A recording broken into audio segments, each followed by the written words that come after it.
علی ہے یہ ان سے بھی بہتر ہے. کہ مولا علی رضی اللہ تعالیٰ عنہما کے شان میں ایک حدیث ہے. آپ صلی اللہ علیہ وسلم جب جنگ تبوک کے لیے جا رہے تھے تو آپ صلی اللہ علیہ وآلہ وسلم کو گھر میں چھوڑ کے جا رہے تھے. تو وہ اس مقام پہ اس وجہ سے وہ رونے لگتے ہیں. تو آپ صلی اللہ علیہ وآلہ وسلم فرماتے ہیں کہ علی کیا تم اس بات سے خوش نہیں ہو کہ تمہارا میرے ساتھ وہی نسبت ہے جو ہارون کا موسیٰ کے ساتھ تھا, لیکن میرے بعد کوئی نبی نہیں. تو یہ ایک فضیلت ہے کہ ہارون اور موسیٰ تو نبی ہونے کے باوجود ایک بھائی تھے. یہاں پہ مولا علی رضی اللہ تعالیٰ عنہ آپ صلی اللہ علیہ وآلہ وسلم کے چچا زاد بھائی ہیں, لیکن یہ کہہ رہے ہیں کہ وہی رشتہ وہی چیز ہے جو ہارون اور موسیٰ کا تھا, لیکن میرے بعد کوئی نبی نہیں. یہ بہت بڑی شان ہے. مولا علی کے بارے میں جو جتنے بھی شان میں روایت ہیں احادیث ہے ان میں سے یہ سب سے ٹاپ پہ ہے. کہ مولا علی رضی اللہ تعالیٰ عنہ کے بارے میں فرمایا کہ او علی تم شہادت پر قتل کیے جاؤ گے اور تمہارا جو خون ہے وہ تمہارے داڑھیوں سے رنگ دیا جائے گا. تو 40 ہجری میں کوفہ کے مساجد میں جب مولا علی رضی اللہ تعالیٰ عنہ فجر کی نماز کے لیے جب جا رہے تھے تو ابن ملزم نے زہریلا تلوار, زہریلا نیزہ مولا علی پر وار کرتے ہیں اور جس کی وجہ سے سر پہ وار کیا جاتا ہے تلوار میں زہر لگا کے. تو جب سر پہ وار ہوتا ہے تو خون اتنا تیز نکلتا ہے کہ ان کی جو داڑھی ہوتی ہے وہ خون سے رنگی جاتی ہے, خون سے لال ہو جاتا ہے. تو آپ صلی اللہ علیہ وآلہ وسلم کی یہ جو پیشن گوئی تھی وہ بالکل پورا ہوتا ہے. ساتھ ہی فرماتے ہیں کہ قوم عاد میں سے وہ شخص بدترین تھا جو قوم عاد کی جو اٹھنی تھی اسے قتل کیا تھا, اور ہمارے امت میں سب سے بدترین وہ شخص ہوگا جو اے علی تجھے قتل کرے گا اور تمہارے داڑھیوں کو خون سے رنگ دے گا. اللہ کے نبی صلی اللہ علیہ وآلہ وسلم حسین کو اپنے دونوں ہاتھوں میں اٹھاتے ہیں اور فرماتے ہیں کہ حسین مجھ سے ہے اور میں حسین سے ہوں. اے اللہ اس سے محبت رکھ جو حسین سے محبت رکھے, اے اللہ اس سے دشمنی رکھ جو حسین سے دشمنی رکھے. اور آج ہم یہی کر رہے ہیں کہ ہم حسین کی دشمنی میں اتر کے آئے ہیں. میرے بھائی ہمیں یہ بتائیں کہ حسین رضی اللہ تعالیٰ عنہ علیہ السلام کی جب شہادت ہوئی ہے یہ کسی بھی اعتبار سے درست نہیں ہے کہ کسی کی شہادت ہوتی ہے اور ہم ڈھول باجے ناچ گانا کرتے رہے. ہم بھی پہلے یہی کرتے تھے, ہمیں بتایا نہیں گیا تھا کیونکہ ہمارے جو بزرگان دین ہے, ہمارے جو علماء اکرام ہے اور ہمارے جو آبا و اجداد ہے انہیں تو تعلیم ہے ہی نہیں تھی, اس وجہ سے ہم تو لا علمی تھے. اور آج بھی ہمارے عوام, ہمارے نوجوان لا علمی ہے, اس وجہ سے وہ شہادت کے موقع پہ جہاں پہ غم کا ماحول ہونا چاہیے, اب یہ غم اس معنوں میں نہیں ہے کہ ہم جنجیر زنی کرنے لگے, خود پر وار کرنے لگے, ماتم کرنے لگے, لیکن ہمارے عوام اور ہمارے نوجوان کو اس بات کا پتہ نہیں ہے کیونکہ ہمارے بڑے اس معاملے میں خاموش ہیں. ہمارے بڑے کو علم نہیں ہے, ایک وجہ یہ بھی ہے کہ وہ خاموش ہے اور ہمارے بڑے ہمیں بتاتے نہیں ہیں. تو لہٰذا اس پر نظر انداز نہ کیا جائے, اس چیز کو عوام کو بتایا جائے, لوگوں کو بتایا جائے, نوجوانوں کو بتایا جائے کہ یہ اتنی بڑی شہادت ہے, اتنی بڑی شہادت ہے کہ اسلام کی ہسٹری میں یہ انسیڈنٹ اس سے بڑا کوئی انسیڈنٹ ہے نہیں. کیونکہ نبی صلی اللہ علیہ وآلہ وسلم کے دنیا سے جانے کے بعد ایسا کوئی نبی ہے نہیں کہ ان کے جانے کے بعد صرف اور صرف 50 سال کے اراؤنڈ میں ان کی پوری خاندان کو ذبح کر دیا جاتا ہے. آپ صلی اللہ علیہ وآلہ وسلم نے فرمایا کہ حسن اور حسین دنیا میں میرے پھول ہیں, ان ظالموں نے ان پھولوں کو قتل کیا ہے, نبی علیہ السلام کے محبوب نواسے کو, بیٹوں کو قتل کیا ہے, مظلومانہ شہادت کیا ہے. بڑے بھائی حسن کو زہر دیا گیا اور زہر دے کے ان لوگوں نے اس کی خوشیاں بھی منائی ہے, بخاری میں حدیث ہے. اور حسین رضی اللہ تعالیٰ عنہ کو کربلا میں مظلومانہ شہادت قتل کر دیا گیا. اور ان لوگوں کا جو مقام ہے آج تک یہ یزید کے حق میں نعرے بازی کرتے ہیں.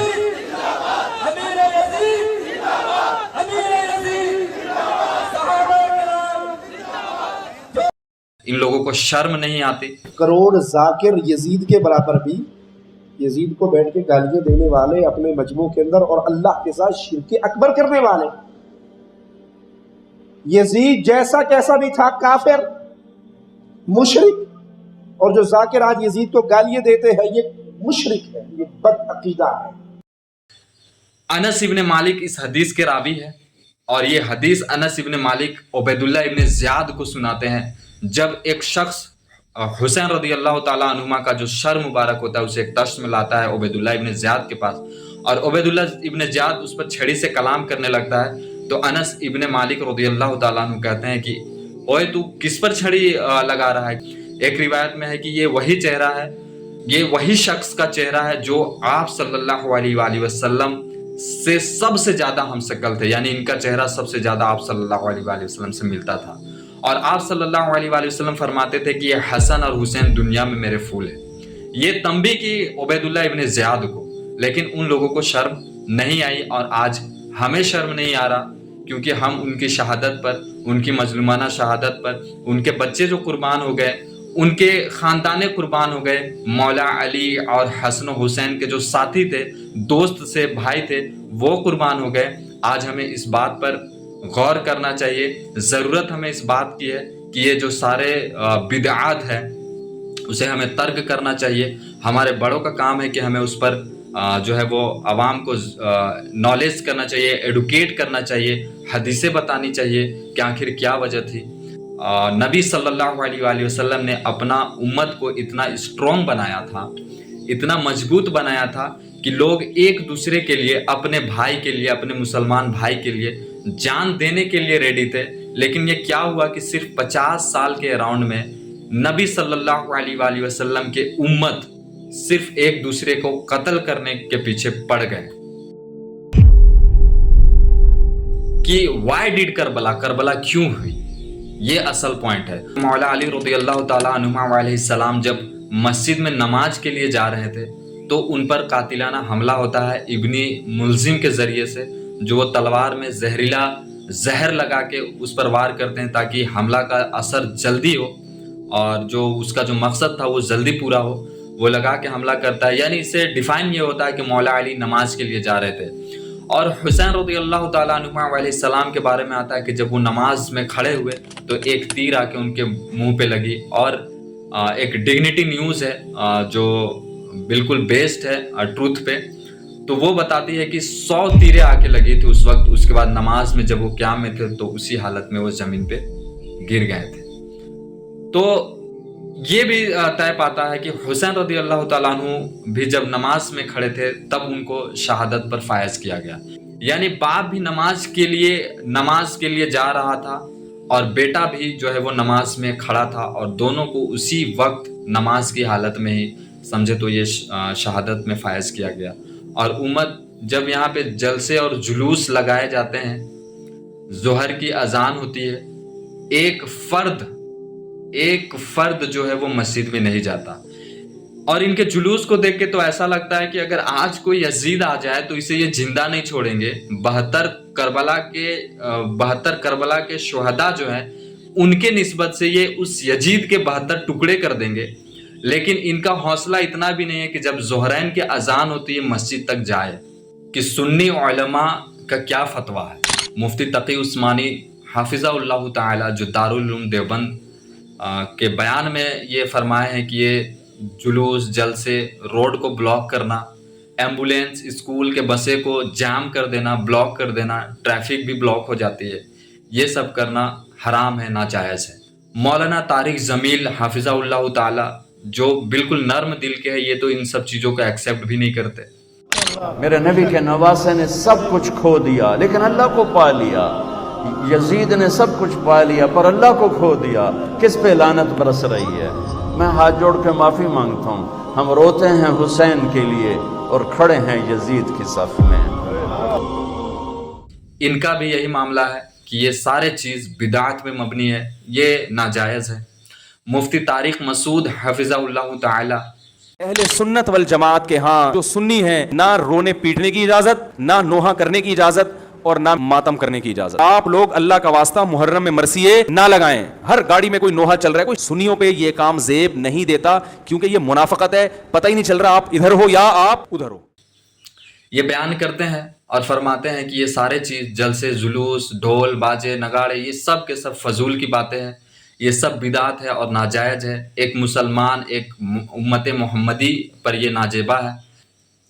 ساتھ ہی انہوں نے فرمایا، مفتی طارق مسعود حافظہ اللہ تعالی، ہم اس مہینے میں خوشیاں منانے کو جائز سمجھتے ہیں۔ لوگ کہتے ہیں کہ حسین سے محبت نہیں ہے۔ محبت کا جو طریقہ حسین نے بتایا اس طریقے پہ عمل کرنا حسین سے محبت ہے، جو طریقہ حسین سے ثابت نہیں ہے اس طریقے پہ محرم کو منانا یہ محبت کا طریقہ نہیں ہے۔ نہ اس میں بلائیں نازل ہوتی ہیں، اس میں خوشیاں منانا بھی جائز ہے، اس میں نکاح کرنا، شادی کرنا بھی درست ہے۔ یہ جو مشہور محرم کی شادی ناکام ہوتی ہے 100% غلط ہے۔ کہ محرم کے مہینے میں جو ہے شادی بیاہ والا معاملہ اسے کر سکتے ہیں، کوئی یہ مطلب یہ حرام نہیں ہے؟ جی بالکل حرام نہیں ہے۔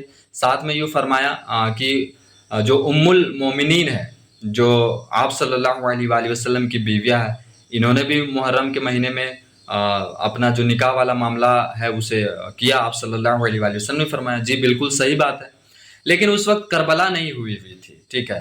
میں یہ ڈائریکٹ یہ کہنا چاہتا ہوں کہ اگر کسی کے گھر پہ کوئی میت ہوتی ہے، کوئی لاش مبارک پڑی ہوتی ہے، کسی کے گھر سے جنازہ اٹھتا ہے، تو کیا اس مہینے میں، اس سال میں، ایون اس دن، ہر سال کا اس دن میں بھی کوئی اپنے گھر میں کوئی خوشی والا ایکٹیویٹی نہیں کرے گا، کوئی شادی بیاہ والا معاملہ نہیں کرے گا؟ تو آپ یہ کیسے کہہ دے رہے ہیں کہ جس امت میں سب سے بڑا غم یہی ہے کہ کربلا میں حسین کو قتل کر دیا گیا مظلومانہ، اور اس محرم الحرام میں اس کی امت شادیہ اور خوشی والا معاملہ کرے گا، کوئی ایسا سیلیبریشن کرے گا جو خوشی ہوگا؟ تو ہمارا یہ کہنا نہیں ہے کہ شادی بیاہ یا خوشی والا کوئی معاملہ محرم کے مہینے میں کرنا حرام ہے، حرام نہیں ہے، بس آپ اس سے اوائڈ کریں کیونکہ یہ غم کا مہینہ ہے۔ اب غم کا مہینہ ہے، غم کا مہینے میں آپ کوئی خوشی والا ایلیمنٹ، کوئی خوشی والا ایکٹیویٹی نہیں کرتے، اور شادی بیاہ والا جو معاملہ ہے یہ خوشی کا ایکٹیویٹی ہوتا ہے۔ ساتھ ہی الیاس قادری حافظہ اللہ تعالی، جو دعوت اسلامی کے سب سے مین امیر ہیں، ایسی جگہ پر سبیل نہ بنائی جائے جہاں فساق کا مجمع ہو۔ اب وہ ڈھول بجاتے ہوئے، کود پھاند کرتے ہوئے گزر رہے ہیں، ان کو پانی ان کے ہاتھ سے لے لینا چاہیے تاکہ یہ مطلب کمزور پڑے تو کم اچھل کود کرے۔ تمہارے مطلب دادا کا انتقال ہو جائے، تمہارے والد کی برسی ہوگی تو ڈھول بجا کر جاؤ گے؟ عاشورہ نواز رسول کا عرس مبارک کا دن ہے، اس میں ڈھول بجاتے ہو، اچھلتے ہو، کودتے ہو، مطلب کیا کیا کر رہے ہو تماشا یار۔ اس کو دیکھنا بھی ناجائز ہے، گناہ ہے، ان کا مجمع بڑھانا یہ بھی گناہ ہے۔ مسلمان اس لیے تھوڑی پیدا ہوا ہے یہ ڈھول بجانے کے لیے، بنسریاں بجانے کے لیے، مرنے کے بعد پتہ چلے گا یہ ڈھول کیسے بجتا ہے۔ تو ان کا بھی یہی کہنا ہے کہ یہ جو آپ روڈ میں جو اچھل کود کرتے ہوئے رہتے ہیں، یہ تو فرمایا ہے کہ ان سے پانی بھی چھین لیا جائے تاکہ یہ کمزور کی حالت میں یہ اچھل کود کرنا بند کر دے۔ تو اب ہم یہ آتے ہیں شیعہ کی طرف۔ تو یہ جو غم والا جو معاملہ ہے، اور شیعہ تو ماتم کرتے ہیں، یعنی غم ایک سمجھے شوق مناتے ہیں، یعنی کسی کے گھر میں جب کوئی لاش ہوتی ہے، کوئی جنازہ اٹھتا ہے تو یہ ماتم والا معاملہ ہوتا ہے۔ تو ماتم کرنا، اور ایک طرف اہل سنت کے جو عوام ہے وہ خوشی کا اظہار کرتا ہے، وہ اس بنسبت کہ حسین رضی اللہ تعالیٰ عنہما علیہ السلام نے اپنا سر کٹا کے بھی اسلام کو فتح دلایا۔ جی ہم پر اس پر بھی یقین کرتے ہیں، اس پر بھی ایگریڈ ہیں کہ انہوں نے اسلام کے لیے جو کیا ہے وہ شاید کوئی نہیں کر پایا ہے، لیکن اس کا مطلب یہ نہیں ہے کہ آپ خوشی منائیں، ڈھول بجائیں۔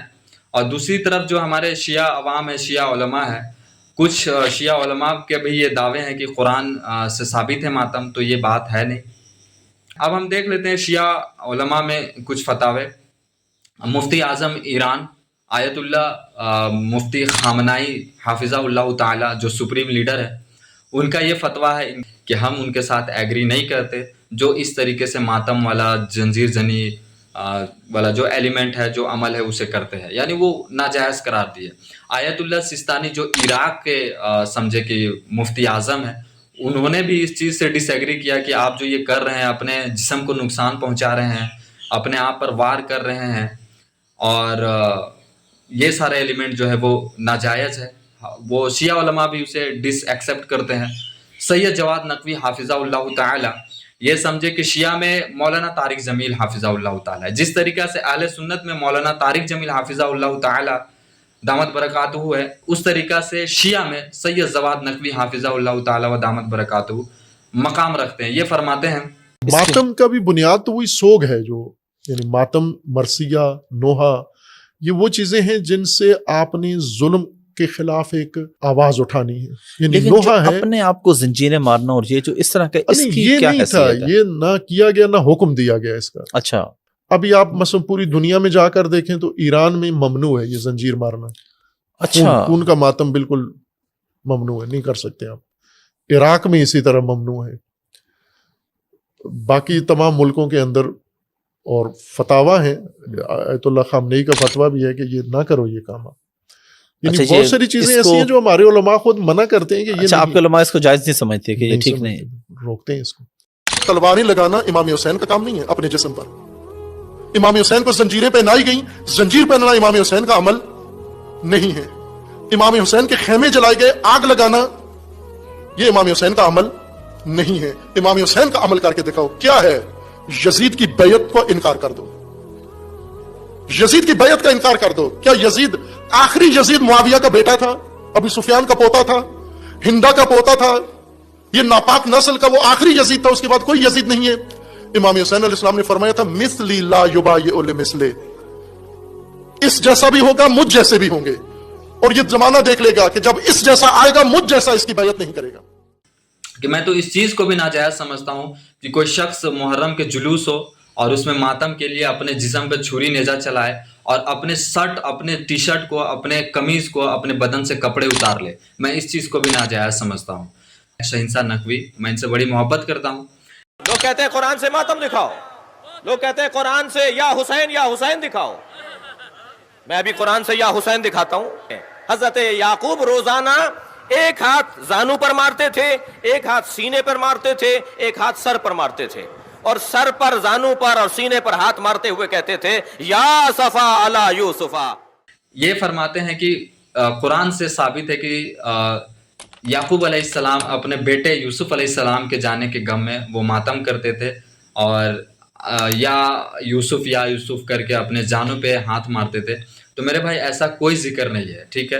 ایک ہوتا ہے غم اور ایک ہوتا ہے شوق.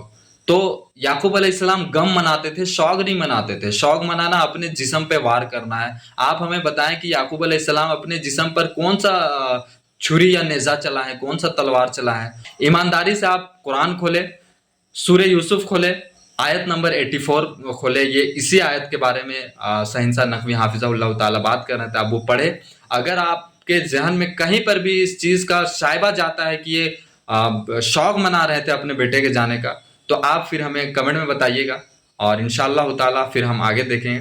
ساتھ میں شیعہ علماء کا جو یہ موقف ہے, جو سوچتے ہیں کہ یہ جائز ہے حسین رضی اللہ تعالیٰ عنہ کے قتل کا جو شوق ہے اسے منانا, چھری نیزہ چلانا اپنے جسم پہ, تو میں یہ بتا دوں نہج البلاغہ مکتوب نمبر 232 میں آپ صلی اللہ علیہ وآلہ وسلم کے لاش مبارک ان کے وفات کے دن پیر والے دن 11 ہجری کو آپ صلی اللہ علیہ وآلہ وسلم کی لاش مبارک پڑی ہوتی ہے. سامنے مولا علی اور ان کے اہل البیت, ان کے خاندان, ان کے گھر والے ہوتے ہیں. مولا علی علیہ السلام فرماتے ہیں کہ اے نبی, یا رسول اللہ, آپ کی جو یہ وفات ہے, آپ کی جو موت ہے, یہ اگلے انبیاء جیسی نہیں ہے, کیونکہ آپ کے جانے کے بعد اب آسمان کا رشتہ زمین سے منقطع ہو گیا ہے, کٹ گیا ہے. یعنی اب اللہ تعالیٰ ایسا کوئی بھی بات ہمیں ڈائریکٹلی نہیں بتائیں گے. جو آپ کو بتایا جاتا تھا جبرائیل علیہ السلام کے ذریعے سے, وہ اب منقطع ہو گیا, اب وہ ختم ہو گیا, اب وہ باتیں نہیں آ سکتی. اس وجہ سے اگلے انبیاء کی جو وفات تھی, موتیں تھی, وہ آپ کی وفات اور موتیں کو الگ کرتی ہے. یہ ڈیفرنس والا معاملہ ہے.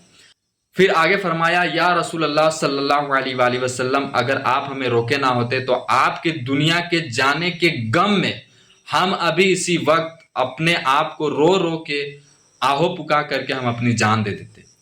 تو یہ مولا علی رضی اللہ تعالیٰ عنہما بتا رہے ہیں کہ غم منانا, شوق منانا ایز اے لمٹ, غم منانا ایز اے لمٹ آپ کانسنس کے ساتھ لے چلتے ہیں. غم منانا یعنی کوئی بھی خوشی والا ایلیمنٹ نہیں کرنا, لیکن شوق منانا آپ اس چیز کو لمٹ کراس نہیں کر سکتے جس سے آپ کے جان مال, آپ کے جسم کو نقصان پہنچے, کیونکہ ہمارا اسلام خود کو نقصان پہنچانا یہ نہیں سکھاتا ہے.